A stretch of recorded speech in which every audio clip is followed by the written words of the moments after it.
Hi. So I'm going to tell you the story about how I came to decide to purchase my fine little Honda Fit, which I'm driving right now. So those of you who've known me for a while know that for several years I owned a Suzuki XL7, which was a kind of a mid-sized or small-sized SUV that I bought in 2007, and it was a pretty good vehicle, but after it got a few miles on it, maybe 130,000 miles or whatever, it started having trouble. But I said that I was going to keep driving it until I couldn't drive it anymore, and that's what happened one day. So the story goes, it was about 2 years ago. Caleb had gone to Minnesota for a visit, and he had flown out of Raleigh, and I was supposed to pick him up. So when he got back, so I left work early one day to go pick him up, and I had my Suzuki, and everything was fine. Again, it has some problems, but all in all, it seemed to be okay. So I headed off to Raleigh, and the trip from here to Raleigh, there's about 45 miles you have to go on a state highway, go through a few small towns, and then the last 70 or 80 miles or so was on the interstate until you get to the airport. Now, just before you get to the interstate, after that 45-mile trip on the state highway, there's a couple of gas stations where you can stop and fill up with gas. So I did that, and everything was fine. And I went to get on the highway, and I was on the on-ramp, and I was accelerating to be going the same speed as traffic when I got to the end of the on-ramp.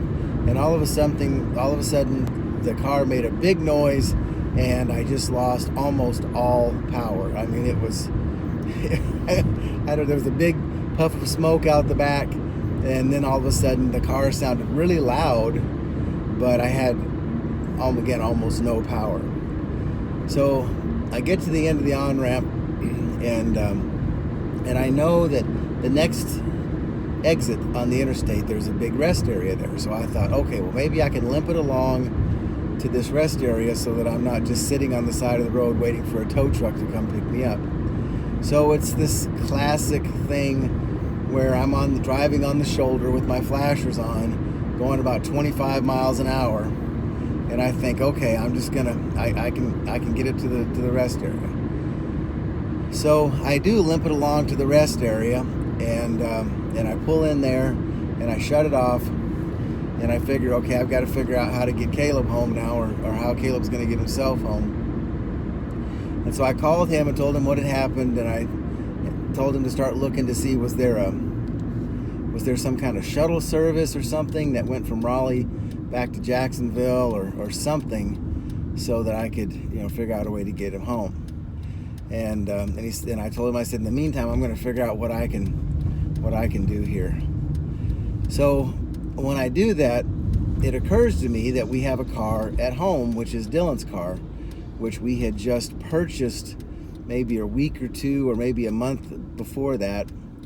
And I thought, well, if I can get back home, then I can take Dylan's car and then drive to Raleigh and pick up Caleb, and he'll just have to wait for me for a while.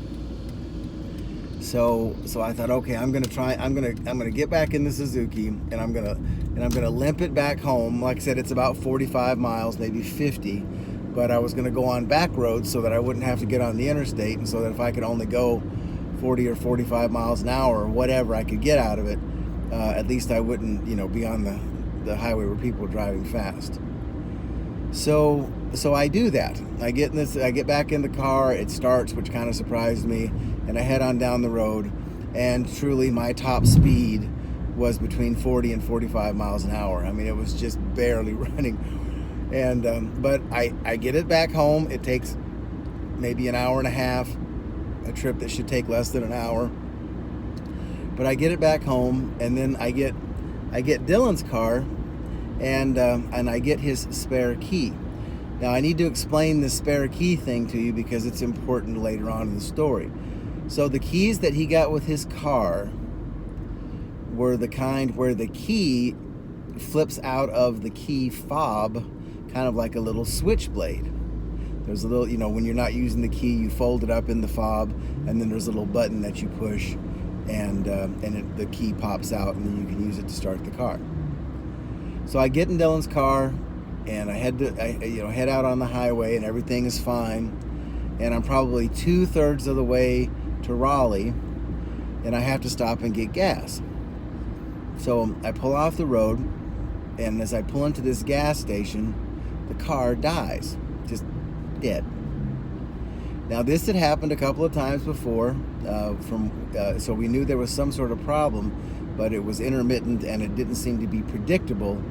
And even Dylan's dad, who was a mechanic, had taken a look at it, and we thought it was fixed, but we really couldn't, or he couldn't really isolate what the problem was.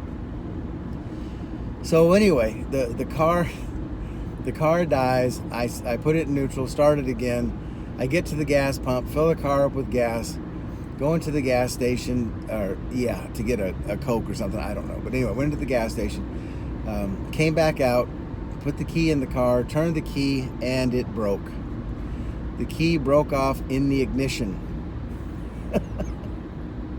with basically nothing sticking out. So I'm like, are you kidding me? What am I gonna do now?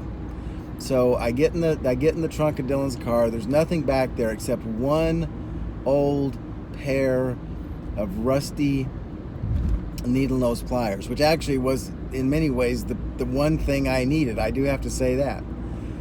So I figure, okay, I can use the needle nose pliers to turn the key to start the car. But I turn the key with the needle nose pliers and nothing happens. So I try again, and by this time it's about 10 minutes to 6. And I get on my phone and I start looking for the closest Ford dealer to see if maybe I could get a key made, or they could do something.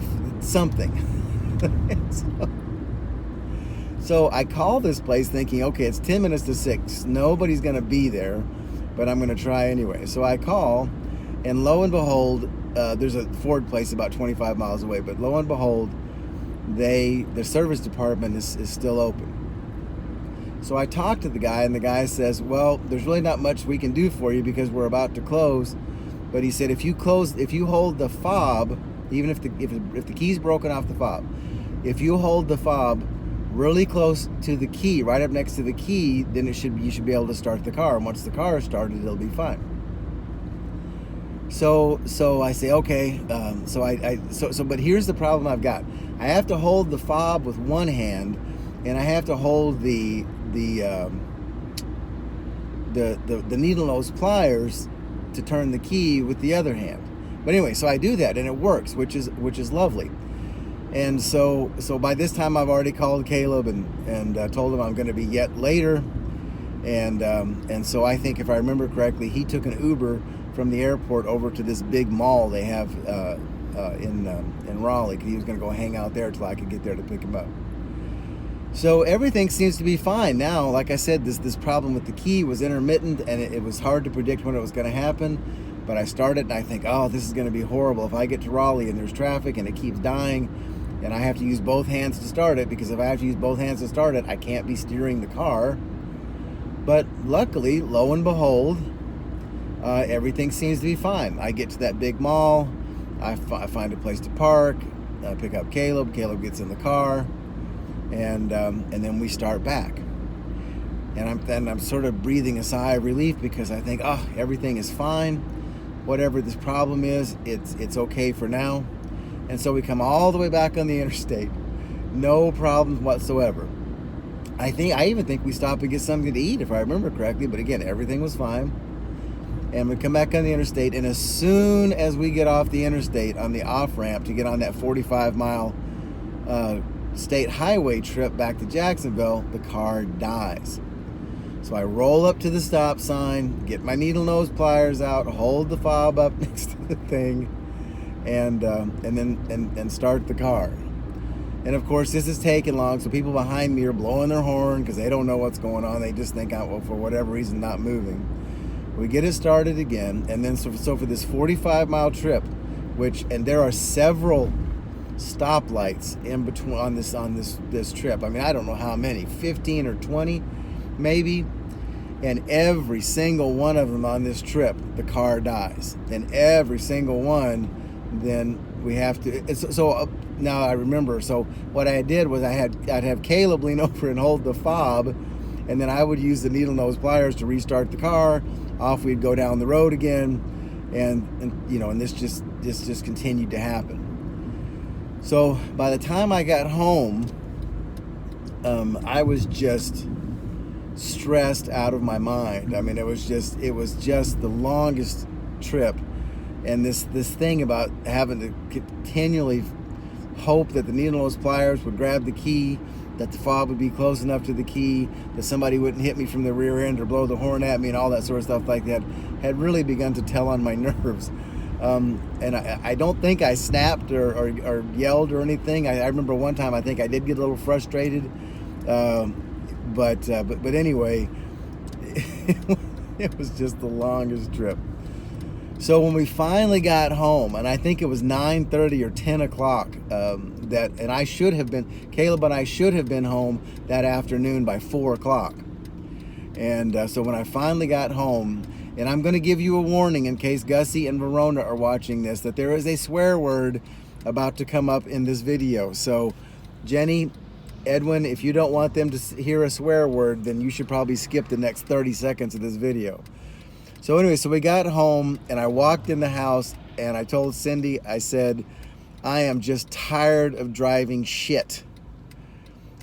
I'm going to buy another car. So I think the next day or the day after that was Good Friday. Cindy and I were both off work, and so we went and bought this Honda Fit.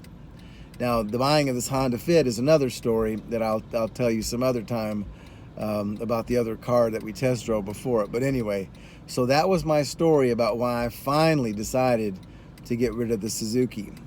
Now, I'm going to tell you something really sad about me before I go, and that is that even after all that, I seriously considered that I could probably nurse that Suzuki back and forth to work for a few more weeks, even if I had to worry about it breaking down.